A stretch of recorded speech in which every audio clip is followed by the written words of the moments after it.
4-cü bölüm. Петр менен Жакан элге сүйлөп жатышканда, ыйык кызмат кылуучулар, ибадатканадагы күзөт башчылар жана саддукейлер алардын жанына келишти. Алар бул экөөнүн элди окутуп, өлгөндөрдүн Иса аркылуу тирилерин жарыялап жатышканына ачууланышты. Аларды кармап, эртең менен кечейин камап коюшту. Анткени кеч кирип калган эле. Бирок сөз уккандардын көпчүлүгү Исага ишенип калышты. Алардын саны 5000ге жакын эле. Эртеси күнү жүйүттөрдүн башчылары, аксакалдары, мыйзам окутуучулары, башкы ыйык кызмат кылуучу Анас, Каяпа, Жакан жана Искендер, башкы ыйык кызмат кылуучулар уруусундагылардын бардыгы Иерусалимге чогулушту.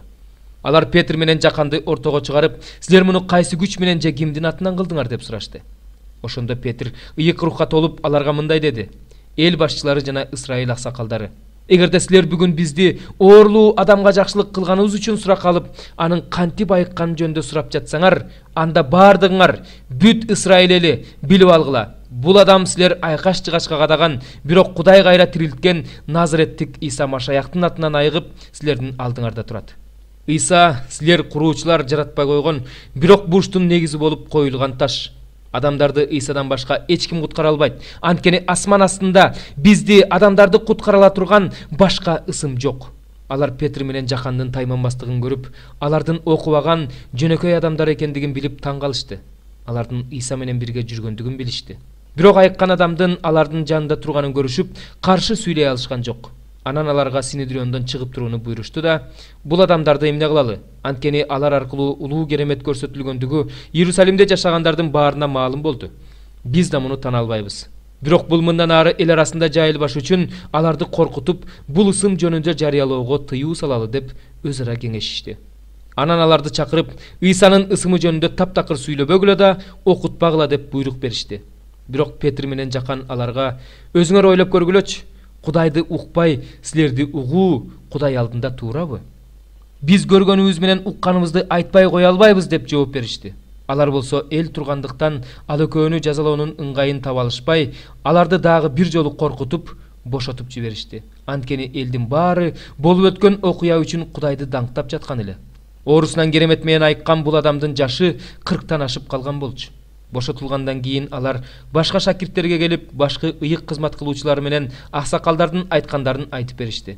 Алар болсо муну угушкандан кийин катуу үн менен: Асманды, жерди, деңизди жана алардын ичинде эмне болсо ошонун баарын жараткан эгедер Кудай, сен ыйык рух аркылуу атабыз Дөөттүн, өзүңдүн кулуңдун ооз аркылуу бутпарастар эмне үчүн каарданып жатышат? Элдер эмне үчүн ишке ашпай турган нерсени ойлоп жатышат? Дүйнөнүн падышалары каршы көтөрүлүштү, төрөлөр теңирге жана анын машаягына каршы чогулушту деп айткансың. Чын эле бул шаарда Ирод менен Понтий Пилат бутпарастар менен Исраил эли менен бирге өзүң майлаган ыйык уулуң Исага каршы чогулушту. Алар сенин күчүң жана чечимиң менен алдын ала белгиленген нерсени орундатыш үчүн чогулушту. Азыр болсо теңир алардын коркутуп жатканын көрүп турасың. Өзүңдүн сөзүңдү тайманбастык менен айтышыбыз үчүн кулдарыңа кайраттуулук бере көр.